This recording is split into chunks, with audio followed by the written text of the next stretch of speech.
it just flips back to that top order, and you're just screaming, "What are you lot doing?" The bowling performance has been woeful. It has to be the ability to execute line and length over and over and over, and it's been highlighted that our bowling unit haven't got it. Why did we not have anyone behind point for Travis Head who sits back and cuts and carves? The bowlers have sat in the change rooms and watched. They can see what lines and lengths get results in Australia. Again, the Ashes have a history of really showing us up.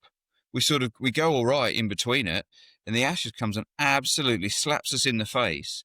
Atkinson, Potts and Fisher are the sorts of McGrath, Gillespie, Castlebridge bowlers that, should be playing instead of Stokes' or McCullum's favourites. Potts should be sitting there going, "I can do that.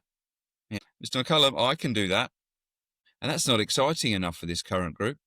Basically said we were backed into a corner, so that's why we've picked Will Jacks. I'm sorry? 2 tests, backed into a corner. Right, okay. Bash, those 6-7 batters over there, I'm sorry, mate, but they've cost you your spot. He's got no county. His international career looks like it's over. Who should take the blame for what has happened to Shoaib Bashir? We've got this obsession at the moment with saying, don't play county cricket. Travis Head is on, he's got a magnificent 100. He's going to get a double, if not a triple.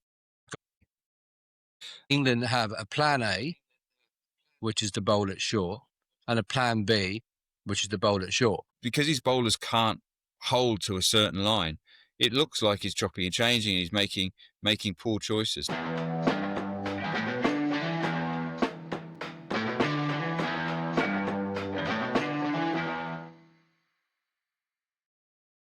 You got any props with you today, mate?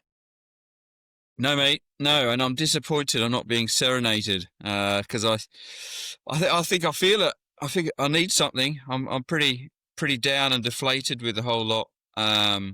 The desire to watch before I go to bed is waning, and then the desire to set the alarm. I did it, early to get up and see it is gone as well. So you get to that.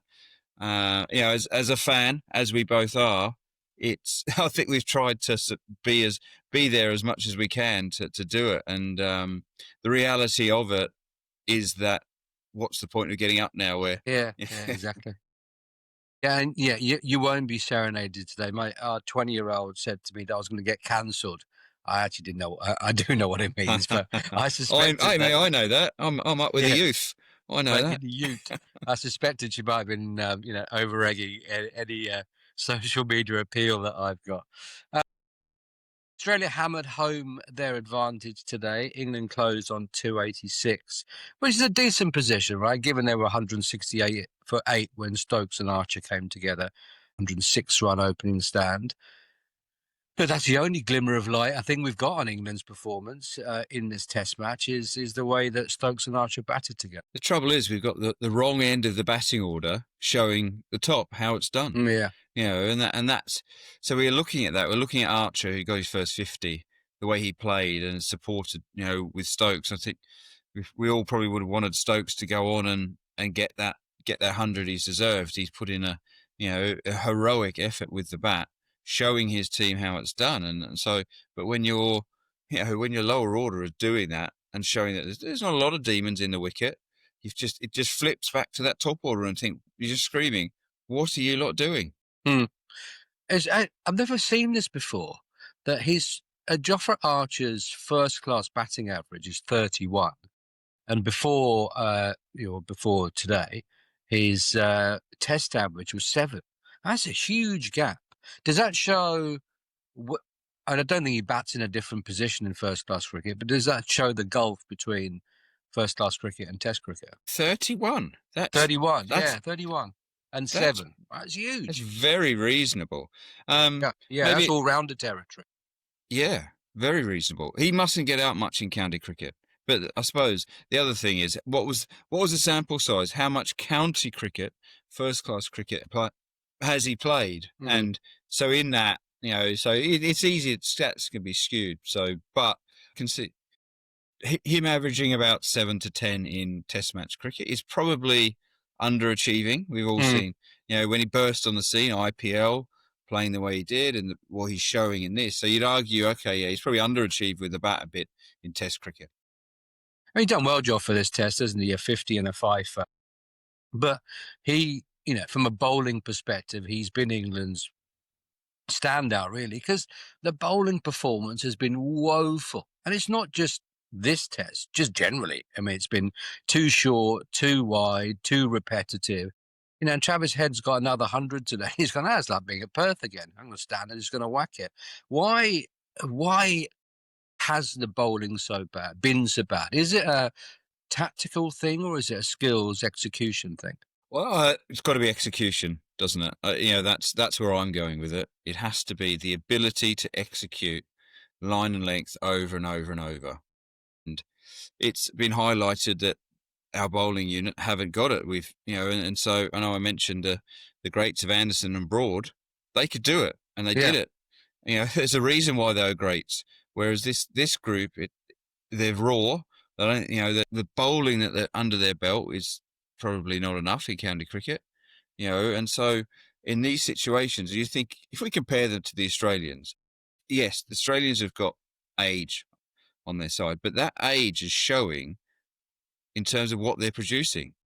That Australia could probably go to another three bowlers, and they will aim to do the same thing, and they'll do it a lot better as well. We do have to look at what's the reason why can't these guys hit the same length, the same line over and over? Because you're right, it's showing, and what's been questioned in this after today is the tactics. So someone who I think Ben Stokes has created a very good tactical captain accolade, over what he's done. Whereas now those questions are going, hang on, well, why did we not have anyone in that area behind point for Travis Head, who sits back and cuts and carves? And that's, as a lefty, a left-hander looks up and they just go, where do they score? Happy days. Yeah. That's going to be my area. And so it's now, I think, it's that sort of one where their inability to hold the lines and lengths in Test cricket. Yeah. It's 5 days. We're not trying to blast them out in 3, or maybe we are. Maybe that's our issue. I think that's the problem.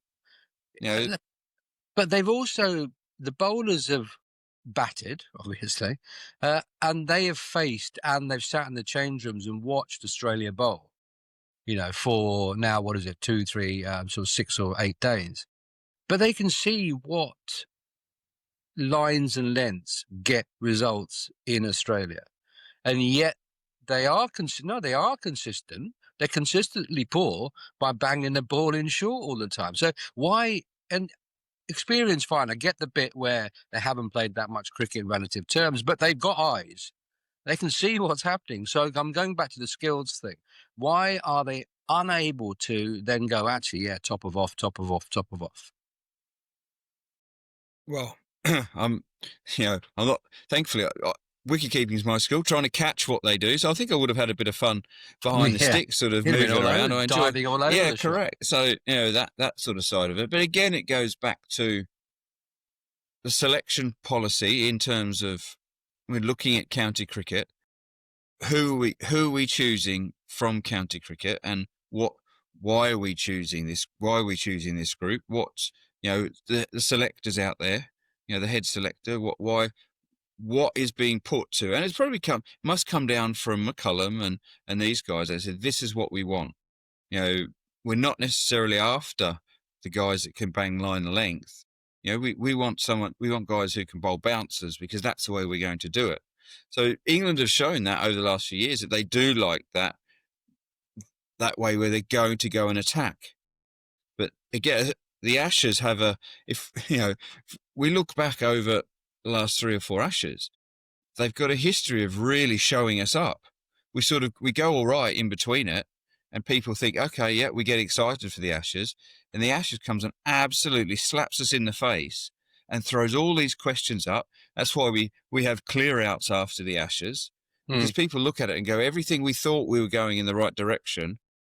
The Aussies who stick with what they're doing, because the Australian method hasn't changed since I was playing them. it was the same thing. It was, you expect relentless bowling. It's going to be hard. And that's why our batters came up with, the Bazball way, because at the top level, South African bowlers try and do it, New Zealand bowlers try and do it, everywhere around the world. So our batters came up with this method to try and attack and knock them off their line, which has had a level of success. But then we've got to Australia, and it's been highlighted that it's not success that you can rely on. So it's been a massive one again to show that, hang on a minute, it's not quite right what we're doing. Yeah, I mean, on that, I'm just going to sort of read a comment that N. Muldrew, who listens to the show, has posted on that point. I mean, firstly, love your work, lad. So we'll just stop there and move on.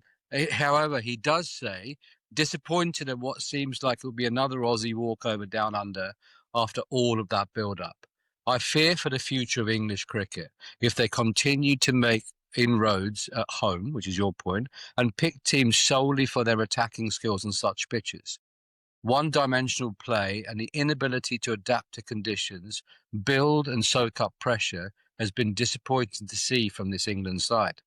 Hopefully the younger, inexperienced guys will learn from it and be better for it in 4 years' time when they go back to Australia, where they'll be facing a different Australian team. There's a couple of things in there. One is, are we picking bowlers? And then the irony in that is that the bowlers who have played are probably, they are banging it in, pitch it up short. But on the bench, Atkinson, Potts, and now Matt Fisher are the sorts of Glenn McGrath, Gillespie, Castlebridge bowlers that, should be playing instead of Stokes's or McCullum's favourites. Another one of your rolling questions, mate. No, that's not fair, because half of it I was reading someone else's post. Yeah, and at that point I was listening to you, and I hadn't heard, I hadn't seen that comment. I heard it, and they summed up far better than I did, because that's exactly what I was thinking. Is exactly that. It's like it's been shown up there. So you're right. If we think of Potts came onto the scene a number of years ago. What, probably 4 or 5 years ago? First saw. Yeah. And I loved it because he just runs in. He tries. He was consistent, and that's why he had success when he did it. But then, for whatever reason, he's been worked out of the side for these probably slightly taller guys who they feel have got can bowl bouncers, and do whatever. But so someone like Potts should, you're always better when you're out of the team. Someone like Potts should be, is now sitting there going, I can do that. You're like, Mr. McCullum, I can do that. If you want me to just run in all day, I'm fit, I'm strong. Those guys that aren't in this should be looking at the bowlers and thinking, I've got a chance here. But then at the flip side, they're going, depends on the conversations, they go, have I got a chance? Because I just do what I do day in, day out. And that's not exciting enough for this current group. For the leadership, I don't excite them, so I don't play. Well, which must be the Shoaib Bashir thing. Let's, how Will Jackson, we'll talk about Will Jackson when we get to the cop that feature. He's gone for 100 in both innings. He's gone at 5.5, no control. Yet you've got our primary spinner, number one spinner, has been told that for 2 or 3 years, along with the guys we've mentioned, sat on the benches, cooling his heels, wondering, where's my career going? Does Stokes have favourites, or does Baz McCullum have favourites? Is that how it works in the changing room naturally? You'd hope not. That there's something has obviously turned their eye towards Will Jacks, and I think a bit of it is circumstantial. Sort of. I messaged you, didn't I, that the Jeetan Patel quote that he did after that, we were backed into a corner. Basically, he said we were backed into a corner, so that's why we've picked Will Jacks. I'm sorry, 2 tests. Who's backed into a corner, though? Do you think? Well, I took from that is, they said the wickets, and so my reading into it was our top order batters haven't performed. So we've looked at it and thought, gee, we need more help. We've sort of thrown up going, help. All right, okay, Bash. If you said you're our best spin bowler, well, actually, those 6-7 batters over there. I'm sorry, mate, but they've cost you your spot. Where we feel that we're in no option but to, and so yeah, unlucky, mate. But and Jack. So I just hated hearing backed into a corner. I'm sorry, you're 2 Test matches in, and you potentially knew this going out there. And you've duped us all saying he's number one, and I was very adamant. I was sure Bashir was, yeah. Well, both sides, yeah, and I was there very vocal saying Bashir, I just inked him in, because that role to be able to, and it's been highlighted, back-to-back hundreds bowling without wickets, and that's a key. Without wickets in Australia, your spinner can't do that. Your spinner needs to bowl overs and not go for runs. Especially Stokes hasn't bowled this innings. Yeah. So Jacks has bowled more. So for whatever I think Stokes is just absolutely spent. I think so, yeah. Mentally and physically. Well, yeah. And so it's that top of the head feel thing that you said yesterday. Yeah, and so when you're crying out for your spinner to do a job down one end, then you're the person that you've put there, and this is nothing against Will Jacks. It's not his fault they're picking him, but that he's a part-time spinner. So you're taking you're putting a part-time spinner into the most important series that England plays. We've been dreadful down there for years, but yeah, okay, let's go in at half-hocked. Yeah, well, most important series and the most important test of the most important series, right? And he bowls the most amount of overs of any England bowler, and he's a part-time spinner. Shoaib Bashir is 21, 22. He's got no county. His international career looks like it's over. Where does the lad go from here? I mean, who is culpable and who should take the blame for what has happened to Shoaib Bashir? Well, it's got to be at the top, doesn't it? Because they picked him out of nowhere. There's some spinners in England in the winter who are now being talked about, and that's what happens when, as I said, when you're out of the team, you're a far better player than when you're in it. So you've got Jack Leach down at Somerset. He wasn't pretty, was he? But he did a job. He could do a job, and with the bat. The best one ever. Well, yeah, exactly. And so, but this is someone who has grafted away for years. And so for me, it's the selectors. We've got this obsession at the moment with plucking these youngsters and almost saying, don't play county cricket. That's not going to do you any good. And there is an argument to that with the opportunities they get and bowling. And I listened to Graham Swan at the end of today's play, and he grew up in a time where he was forced to bowl. I played with James Treadwell. Treadwell would bowl all year round, and he had to come up with a way of nullifying the batter's early season. Then, as it went on, he started to take the wickets. Min Patel, who was right at the very start of my career, very analytical, he would work it out, and he would know. He had a method. He could almost sum up the wicket. He'd be looking at it and going, "All right, I'm not going to get many wickets on this, but what I'm going to do, okay, I'm going to be economical." And then he'd go to the next one. He goes, "This is my wicket. This is a 5-4 wicket," and he'd come alive. But he learnt the craft on how to do both elements of it, and I don't think there is a bit of that in county cricket that's not happening. That counties aren't backing their spinners. Batters now go after spin in county cricket, probably more than they ever used to. There's more armoury. People are playing 360. So it's not an easy environment as a spinner. It's definitely not. But what you do need to do, you need to learn, and you need to have some hard days, where you learn from those and you move forward. And almost county cricket does have to look at itself a little bit for that with the way that we're using spin. And it's not creating them wickets that spin everywhere. It's just about counties using it to, right, what's the role of our spinner? We're going to play them. Because that's what England cricket needs now. Bashir's been taken out of county cricket. He hasn't got a county. He's got a central contract. So whatever, they're a few 100,000, aren't they? They're getting a good wage on that. And that's not his fault, again. But if a county will look at Bashir and think, if he doesn't get a central contract, we're going to get him for free for a little while. So, and this is where I know Kent were offering him. Right. So okay. Kent, bottom of the bottom. Yeah. We couldn't get any lower in the county championship. We're off, and there was rumours of us being offered Shoaib Bashir, and Kent said no. Wow. Because I think, and that's someone who you're looking at it going, hey, this is a Test match bowler.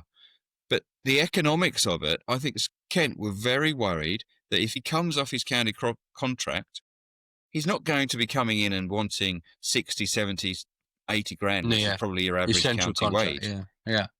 Yeah, he comes off his central contract. He's going to come back. It happened when I came off mine. I went back and I felt like, listen, you're getting some value here. I need my market value.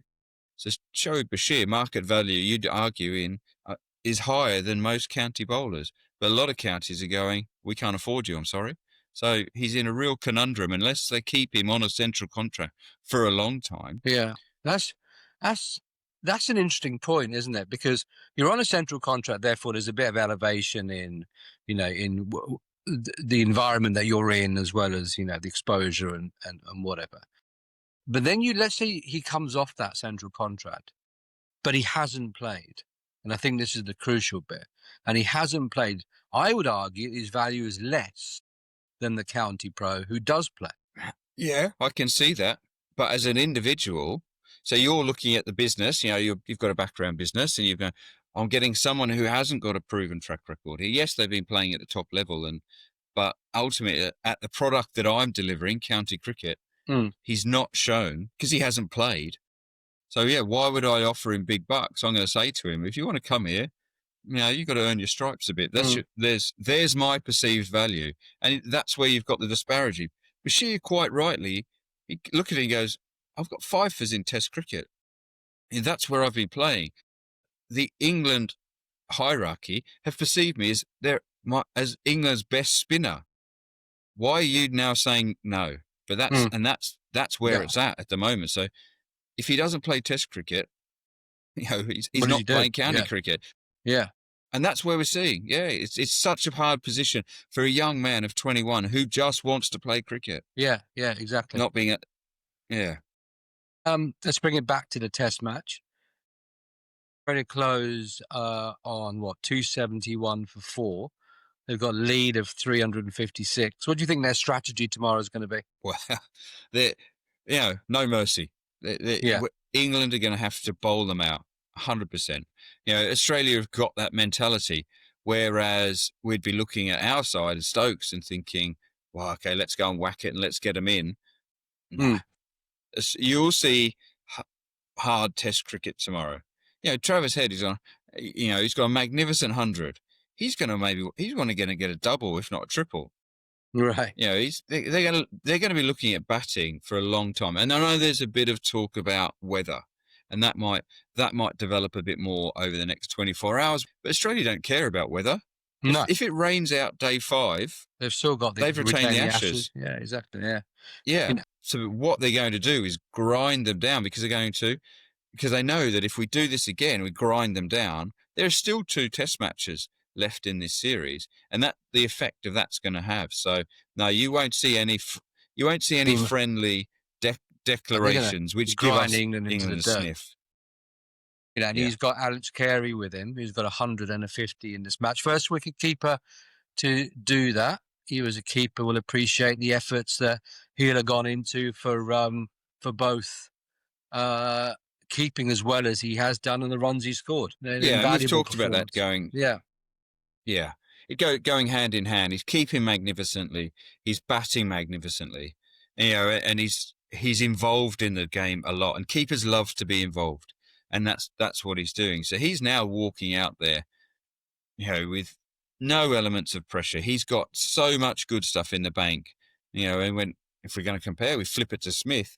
Smith's walking out there every morning with a few nerves, thinking, what's going on today? There's been a bit of chat. So Alex Carey has been utterly outstanding. And so he's got a great opportunity to go back-to-back hundreds. That's no better opportunity. Yeah.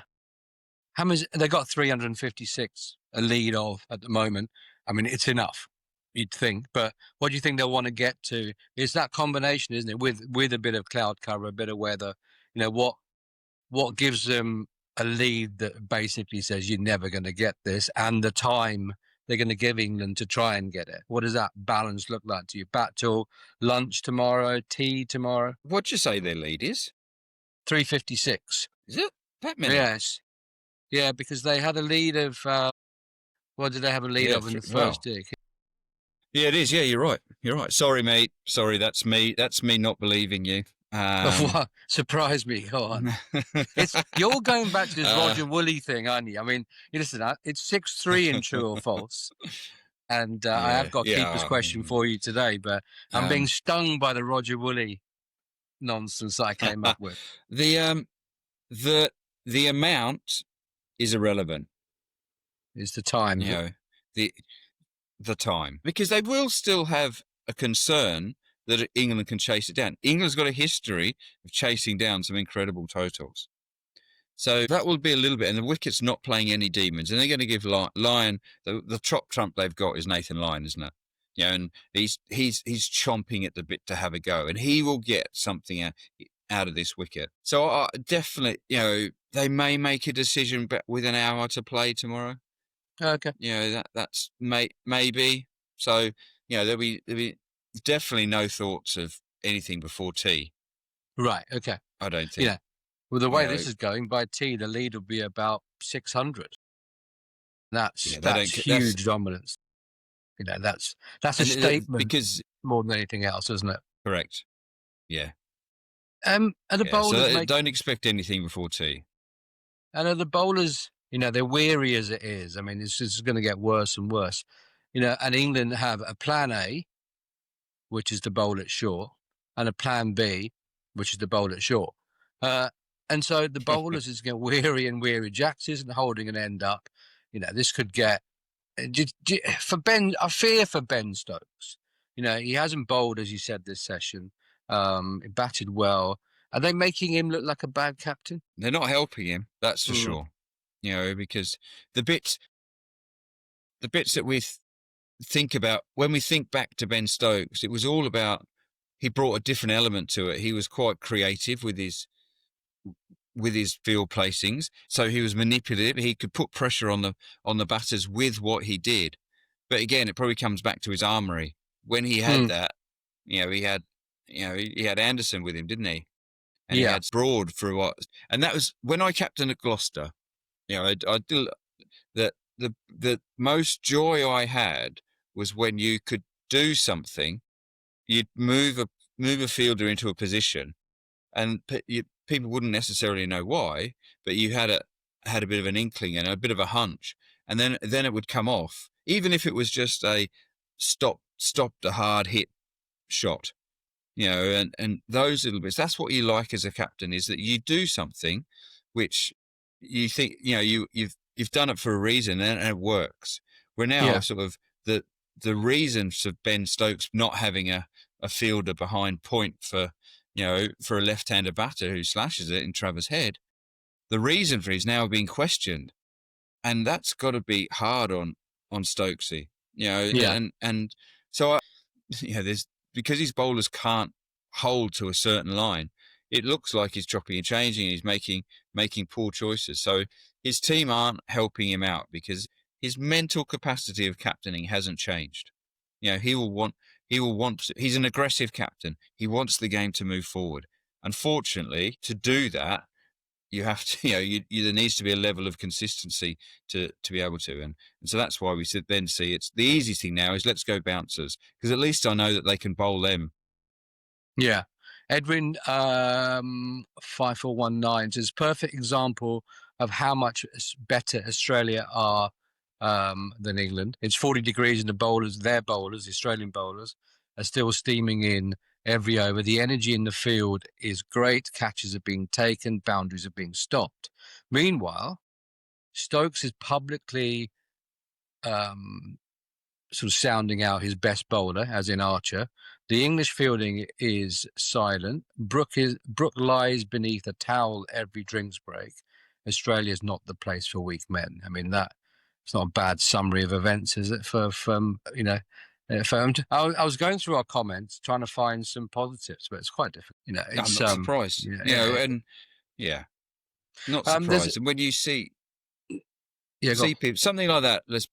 Harry Brook lying, and the sort of the footage I watched even before he went out to bat yesterday, he was just laying down on the ground. Yeah. The way they described it, he was catching a few extra rays, trying to top the suntan up. That's just terrible, isn't it? Yeah. I Yeah. hated it when even at drinks breaks, sitting down at drinks breaks. I grew up where you just didn't do that.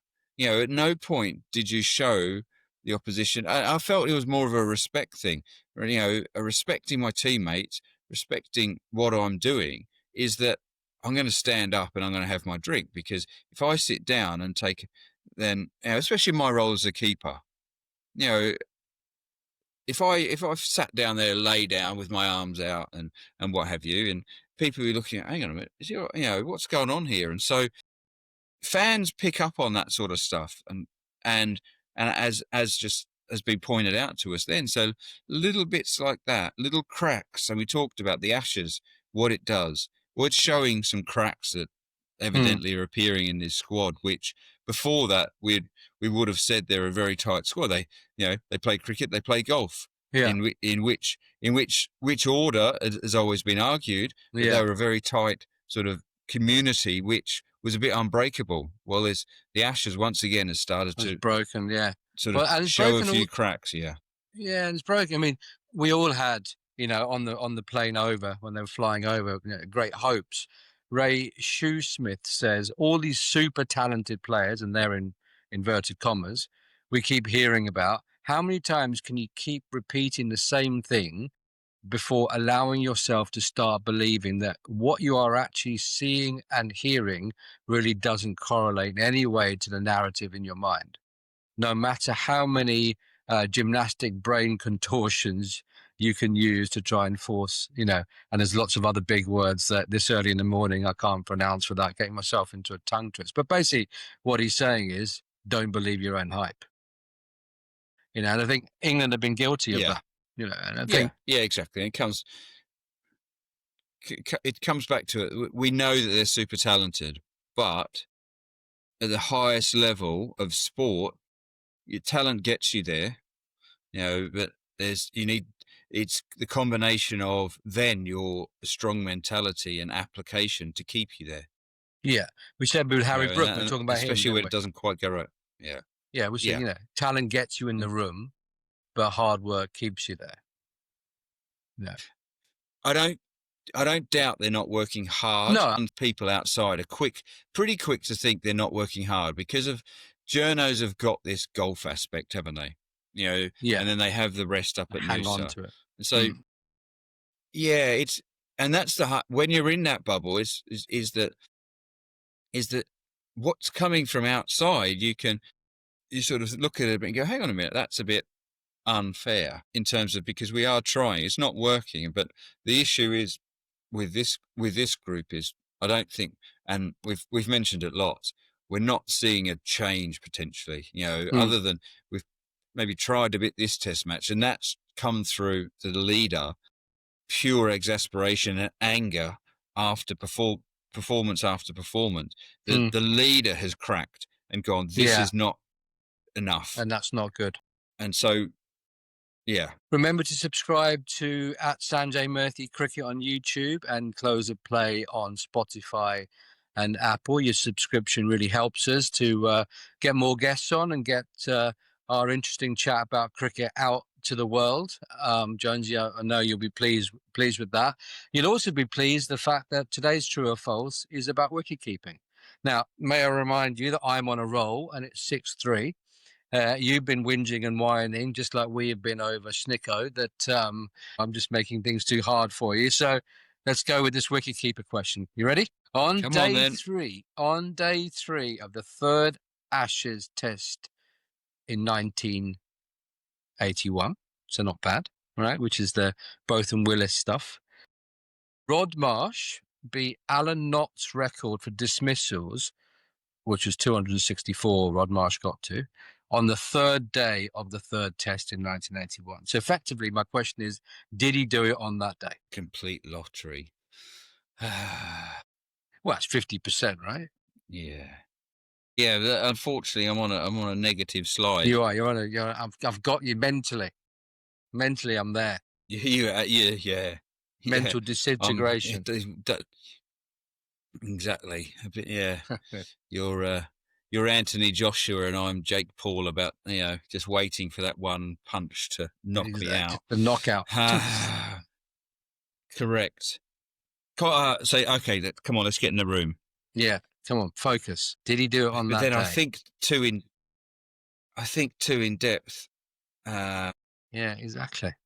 Well, we know he did it. The question is, did he do it on that day? You might as well flip a coin. Yeah, exactly. And that's where I'm in my head.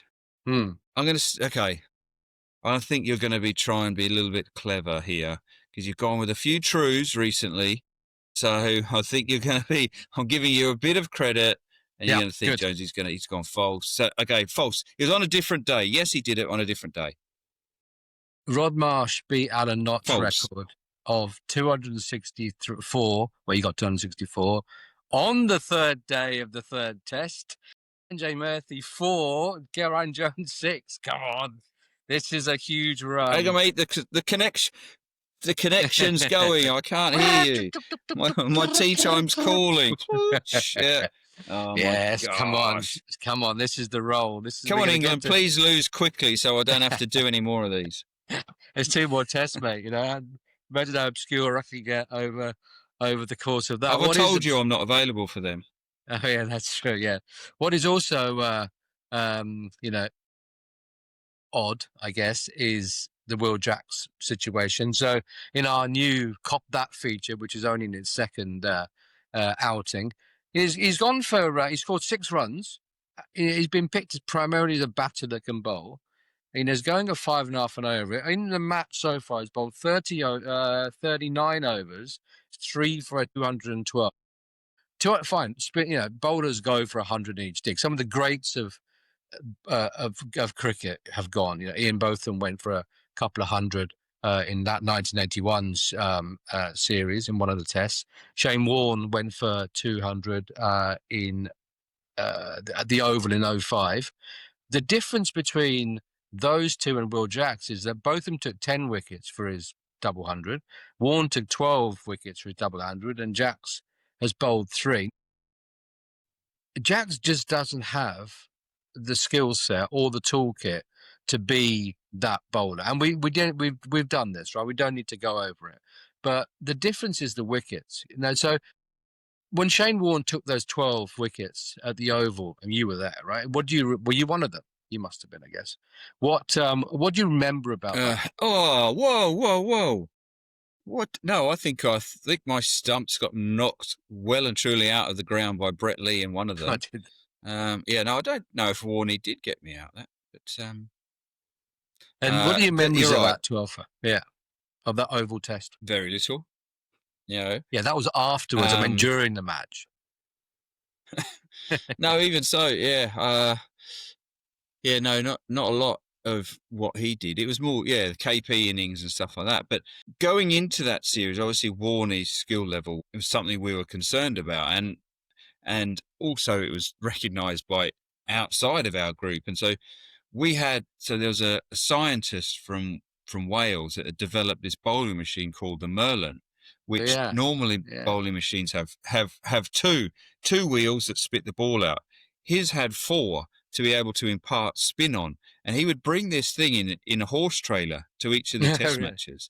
Yeah. And so that was part of our preparation. Is that what was genius and what was brilliant about that machine is it could replicate what Shane Warne did, but for me as a player, what it allowed me to do was understand how I could score against him, and so it gave me confidence going out there to bat to think, okay, he's going to be relentless with where he bowls it, but I've now given myself some thinking process and some tools to be able to score, and that's what we did in that Ashes 05. Warne was unbelievable. He took a bucket load of wickets, as you just said there. He took 12 wickets, but the difference is we could take him for runs. Yeah, okay. Whereas what we're seeing with Jacks is going for bucket loads of wickets, and he's probably, you could argue, he's doing as expected for what he's been picked. Because probably, I think they were, Jeetan Patel, who's the assistant coach, the head of spin coaching, he probably would have said, if we pick Jaxie, you guys are picking him for his batting. And what I'm hopeful of is if he bowls 50 overs across the test match, I'm hopefully might pick us up 5 or 6 wickets. And that's probably where it's maybe going to go, isn't it? He's not going to do that in an innings. Now, if he gets lucky and maybe cleans up the tail, but ultimately, I think he's doing what, in a way, they expected him to do. But the issue is we wanted much more. We've realised, no, you need much more than that. As a fan, he's in for the reason.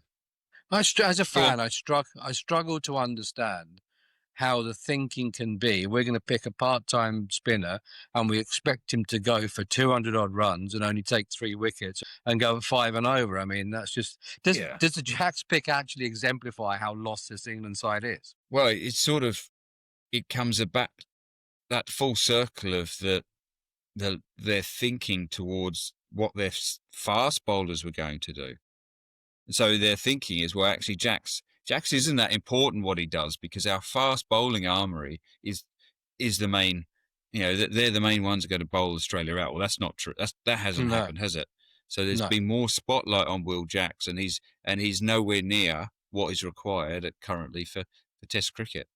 And so it's there's so many ways to come at it. It's hard, isn't it? But again, it's been a poor choice on a wicket that we knew spin was going to be so important. It's been poor choices all along, isn't it? With that we read something out, that repetitive bang it in short, but it's going to come off. It's the whole definition of madness thing, isn't it? The Einstein quote, just keep banging in short. It's bound to happen. We're bound to get it right.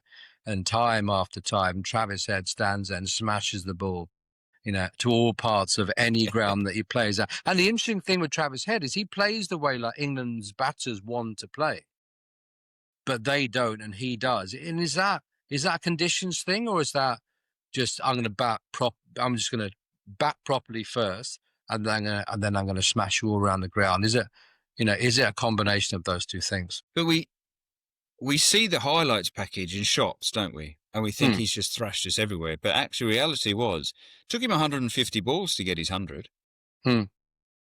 Yeah. So it's whereas our guys try and get it in 80 or 90, and have got some unbelievably quick. But so we're looking at it and going, but around that, he's clearly watchful. He clearly knows his game, and what he's doing, he's ultra focused on his scoring areas. Yeah. So he knows, right, as soon as it comes in there, this is my strength. He's quite a short guy. He cuts well, and so then slightly over pitch, he will drive, but around that, he knows his limitations. And so it's only when, and even once he got his 100, yes, he stepped inside and hit that 6, didn't he? But that was calculated. He wasn't trying to thrash everything and go from 100 to 200 because he knew the situation. So, but yeah, it comes back to, I looked at it, I mean, he's still taking 150 balls here. This is, that's still quite a watchful, that's a test match innings. Yeah. Yeah. We saw Perth, the absolute opposite of it, and he went out there and he chased it down on again, he read the match situation very well. Travis Head has read the match situation outstandingly. You look dressed like a man who's about to take his frustrations out on a golf ball. Yeah, I am actually. Yeah, so another day on the golf course. I think I'm in a bit of trouble though because the dog hasn't been walked, and so how are you going to deal with that? Yeah, just run out the door and say I didn't know. That's my approach generally. No, you look like a worried man. For a long walk later. Yeah, okay, go with that. So what you can't do. But yeah, anyway, but I'm going to have some. yeah, exactly. That would be wrong. Yeah, it would be wrong. Yeah, exactly. So tomorrow, mate, my mental state is fragile now. I've added to. So tomorrow we're going to do this podcast in the morning, and we're going to talk about how many runs Australia's got, and let's just hope that they don't declare so early that England 5 or 6 down by the end of play tomorrow. Let's try and get it into a fifth, a full fifth day, if you like. But I'm gonna spend some time tomorrow morning trying to find some positives because there aren't many to talk about, unless you're Australian, obviously, when there's quite a lot. But let's leave it at that, Jonesy. You know what is going to mate. happen, though, don't you? What's that? You know what's going to happen, though? Zach Crawley and Ollie Pope are going to get hundreds. Okay. That's written in the stars, isn't it? Actually, just on that, I did a bit of Xing and stuff, and I actually think, I did say this yesterday, that I think Sibley should bat 3, but we can talk about what the future looks like. There's a few messages about, Ace of Tribe and, Sibley and Gay and stuff. So we can leave that for another day. You go off and pretend that you've walked the dog, but you really haven't, and I'll speak with you tomorrow. All right, mate. We'll do. Cheers, mate. Bye. See ya.